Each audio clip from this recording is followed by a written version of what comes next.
Syrian regime forces may be in the final stages of their brutal and relentless offensive to take back Aleppo from rebels. Syrian troops, backed by Russian airstrikes and special forces, are closing in on the remaining pockets of the old city held by rebel forces as the indiscriminate, intense bombing and shelling continue.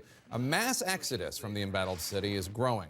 Tens of thousands of terrified civilians are streaming out of eastern Aleppo on foot, many too exhausted, too malnourished. Let me bring in CNN senior correspondent Frederick Pleitgen. He was in Aleppo and is now monitoring the situation from Beirut. And Fred, you saw hundreds, if not thousands, of Syrians fleeing Aleppo. Tell us about the conditions for them.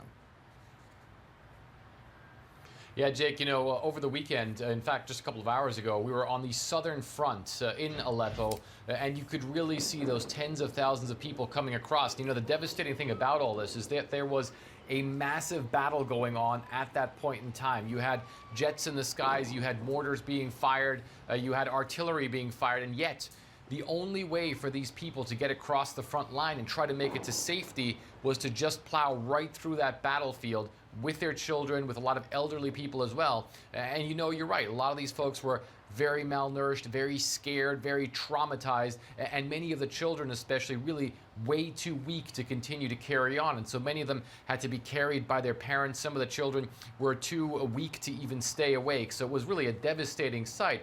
And the big question is what awaits them next, because there are some shelters for displaced people, but not nearly enough for the tens of thousands who are trying to get out of Aleppo right now, Jake. And how much longer do we think this battle is going to last? How close is the Assad government to capturing all of Aleppo?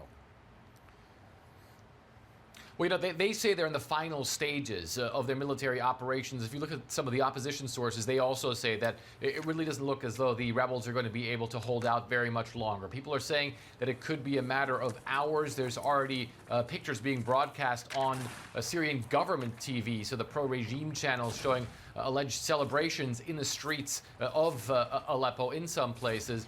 It really is unclear at this point in time. Even the Syrian government sources say there are still pockets where the rebels hold control, but it really isn't very much anymore. So it looks like could be on the brink of the rebels losing their final foothold there in Aleppo, really in the face of some very devastating firepower, Jake. And I have to say, been covering Syria and the Syrian civil war for a very long time now, and the amount of firepower that we saw in the past couple of days in Aleppo is something that I haven't seen in that civil war before. The amount of artillery, mortars, and also of airstrikes is really something that seems almost unprecedented, even by the standards that we've been seeing in Syria over the past couple of years, Jake. All right, Frederick Pleitgen, thank you so much.